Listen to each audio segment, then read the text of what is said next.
I just hate these guys so much. I hate this administration. Out of everybody, Stephen Miller gets under my skin the most. He drives me nuts. Stephen Miller is what happens when Squidward reads Mein Kampf. That's what I've realized. Like, every time he talks, all I can hear is, SpongeBob, you gotta make Bikini Bottom pure, SpongeBob. We need to deport Sandy Cheeks, SpongeBob. She's moneying the races. Did you get your tattoo, SpongeBob? You have to join the Aryan Brotherhood. It's perfect. Did you sign up for ICE yet, SpongeBob? The comedians are having a field day with Stephen Miller. I went to high school with Stephen Miller, and he's always been an evil little dweeb. Our biology teacher refused to give Stephen permission to handle the animals because she said that he was not fit to interact with living things. So she gave him a Tamagotchi for our animal unit, and he literally just sat in the corner all semester and starved it. One time in English class, when we were reading Fahrenheit 451, Stephen began to weep. When the teacher asked why he was moved to tears, Stephen said that the book burning was so beautiful and that he couldn't hold back. He was also just overall a strange guy. Like, he would take those baby carrots, and instead of like eating them normally at lunch, he would suck on them slowly. And he would eat them all day for like hours. The whole school kind of united around how much we disliked Stephen. Like, he tried to invade the Dungeons and Dragons club and take over their game, but they said they didn't want a totalitarian dungeon master. So the football players came to physically escort him out of the Dungeons and Dragons game. Obvious satire here, guys. Don't get it twisted. Hello, I'm Stephen Miller, advisor to President Trump. Yesterday, Elon Musk sent me an email asking me what I accomplished last week. So here goes.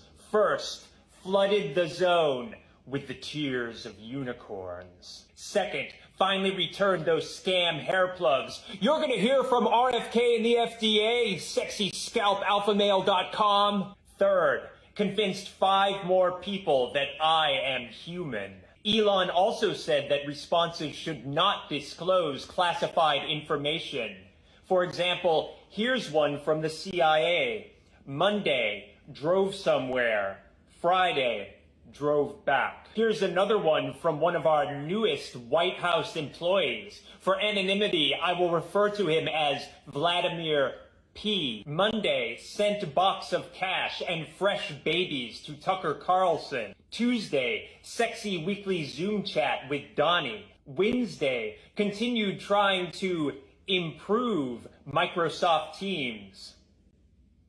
That one's a little too evil, even for me. An account devoted to mocking Miller would put this up. Facts. The facts are the dead bodies. The facts are... You said that Caracas has a lowest crime rate than the USA. The facts are the mutilated bodies. The facts are the people in the morgues that are dead. I was asking you about Caracas and the numbers in Caracas. Are you trusting the numbers of the dictatorship? I am trusting the fact that Kamala Harris is letting illegal immigrants into this country who are raping and murdering children. I had been very respectful. Why are you yelling? Do you know who Jocelyn Ungary is? Do you know who she is? Do you know how many people is experiencing violence in Caracas? Who is she? Who is Laken Riley? Why are you yelling again? Because I'm yelling because children are being raped and murdered. I was just asking for figures, and you have not replied to me about those figures. Murdered. Do you know who Kayla Hamilton is? Do you trust the numbers of Nicolas Maduro? I'm asking again. I trust a ruthless dictator will empty his prisons and send their criminals to our country. So you trust his numbers? The most dangerous gang in Venezuela is now... You trust Nicolas Maduro? I trust that he does not want his criminals to be... So you believe in his numbers? I believe he's sending his criminals to our country. And do you think that the crime rate in Venezuela have decreased? Do you not believe the law enforcement reports of Venezuelan gangs in this country? I was asking for the Venezuelan government figures, not the figures here. Are Venezuelan gangs in this country or not? Yes or no? What are the figures that you say to say that in Caracas the number is lower than in the USA? Venezuelan gangs in this country or not? So you don't have numbers. Let's just remember who the guy is. Stephen Miller is a true believer. You best believe that he believes white folk are superior, and he wants to ensure that this country stays as white as possible. You see the tweets by Elon Musk? For as long as possible. We also have to remember that some of this is economics, right? Some of this is for the economic benefit of those individuals. Some of it's also cultural, too, because there are individuals in this White House, there are Stephen Millers in this White House, who really fear the United States becoming browner. They fear the participation of black and brown folk, and so they are trying to do everything they can to reverse the tide of immigration, migration, and reverse the tide of diversity that we've seen in this country. And you see that with efforts like South Africa. You see that with efforts like Venezuela. You're going to see more and more of those things. And what he stands for. Piece you wrote, you described your nephew, Stephen Miller, as an immigration hypocrite. What do you mean by that? It's an important question, and I have to preface my response by saying that I wrote this article more in sadness than in anger or resentment. Our family history is entirely dependent upon the fact that our family was able to escape from a terrible situation in what is now the country of Belarus. In those days was part of the Russian Empire. Your family first came here, I think, in the early 1900s.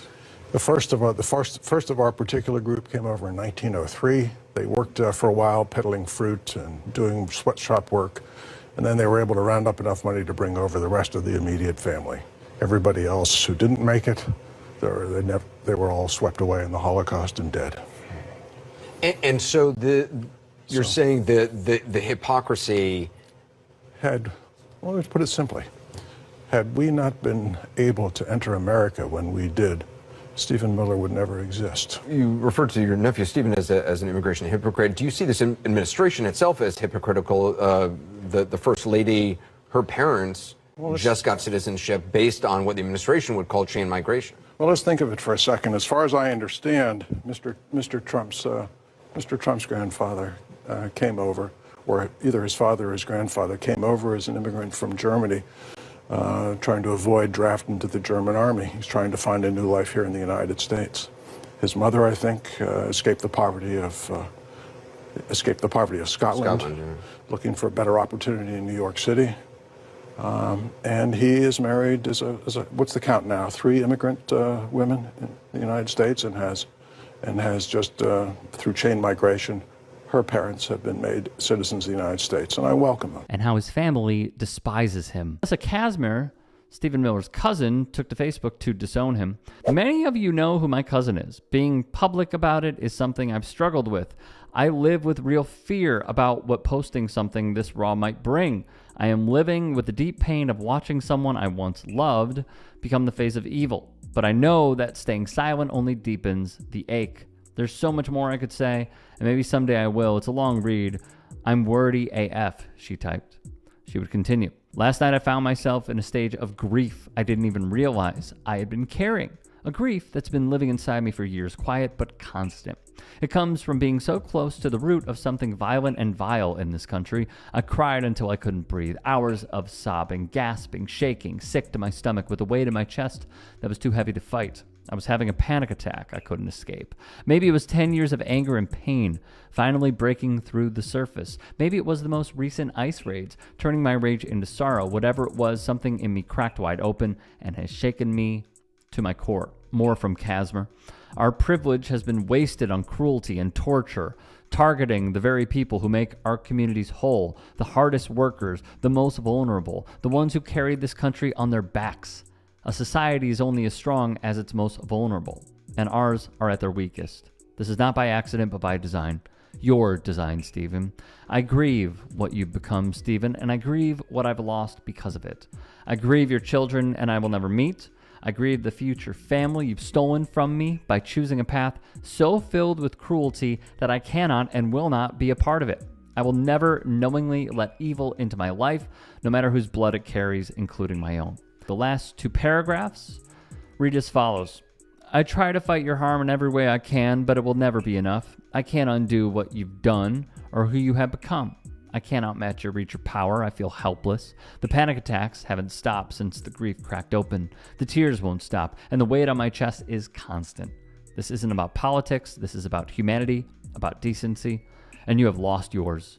She would conclude, you've destroyed so many lives just to feed your own obsession and ego and uphold an administration so corrupt, so vile, I can barely comprehend it.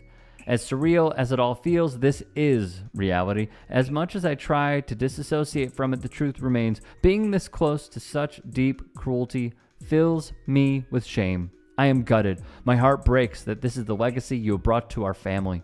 A legacy I never asked to share with you, and one I now carry like a curse.